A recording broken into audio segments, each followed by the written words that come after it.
श्री हरि। ओम नमो भगवते वासुदेवाय। कार्तिक मास की 5वें दिन की कथा। आपसे फिर अनुरोध है, कृपया लाइक, यदि आपने सब्सक्राइब नहीं किया है तो सब्सक्राइब, और कमेंट में श्री हरि अवश्य लिखें, जिससे आपको भगवान विष्णु की असीम कृपा प्राप्त हो सके। 5वें दिन की कथा। पृथु बोले, हे मुनीश्वर महाराज, आपने कार्तिक और माघ का बहुत बड़ा फल कहा। अब उन दोनों के स्नान विधि और नियमों को हमसे भली भांति कहिए। आप उद्यापन विधि को भी कहने के योग्य हैं। नारद जी बोले, हे राजन, तुम विष्णु के अंश से उत्पन्न हो, तुमको कुछ अज्ञात नहीं है, तो भी मैं कहता हूँ, आप भली भांति नियमों को सुने। अश्विनी मास की शुक्ल पक्ष की एकादशी से कार्तिक व्रत का आरंभ आलस्य रहित होकर करें। चतुर्थांश अर्थात प्रहर रात्रि पहले प्रतिदिन सदा उठें और ग्राम के उत्तर दिशा को जल का पात्र लेकर जाएं।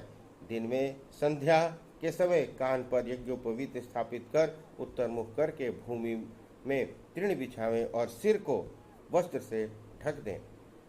मुख को यत्न से बंद करके थूकने और श्वास लेने से रहित जो मूत्र तथा मल का त्याग करें। रात्रि में दक्षिण दिशा की ओर मुख करके मल त्यागो। शिष्ण को हाथ में थामे हुए उठो और मिट्टी लगाकर धोएं। तब तक बांस और लेप दूर न हो तब तक शौच को आलस्य रहित होकर करें।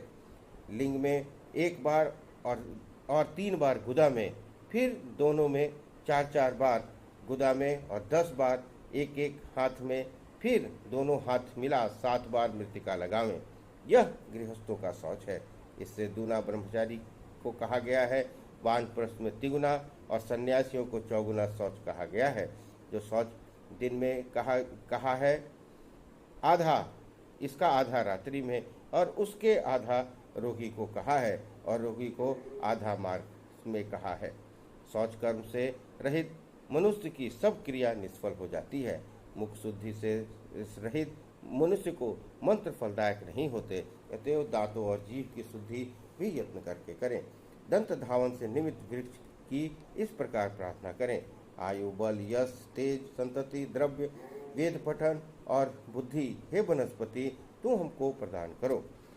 यह मंत्र को पढ़कर 12 उंगल लंबी गुलर आदि किसी दूध के वृक्ष की दातून लेकर दांत शुद्ध करें, किंतु छयाह या व्रत के दिन दातून न करें।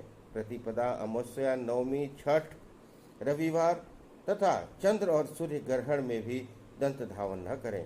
कांटों का वृक्ष, कपास, संभालू, पीपल, रबड़, अरंड और दुर्गंध युक्त वृक्ष दंत धावन में वर्जित है, अर्थात जिनकी दातून न करें।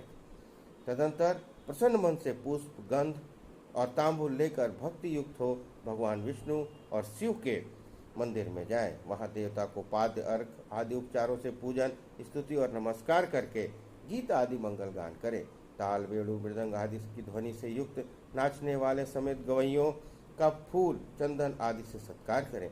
देवालय में गान में तत्पर होने के कारण वे लोग विष्णु के रूप होते हैं। सतयुग आदि में तप, यज्ञ, दान भगवान को प्रसन्न करते हैं, कलयुग में नहीं, क्योंकि कलयुग में केवल गान की ही प्रशंसा है। हे राजन, मैंने भगवान से पूछा कि देवेश, आप कहाँ निवास करते हैं? तब उन्होंने भगवान ने उत्तर दिया, हे नारद, न मैं बैकुंठ में बसता हूँ और न योगियों के मन में। मेरे भक्त जहाँ गान करते हैं वहीं मैं स्थित रहता हूँ।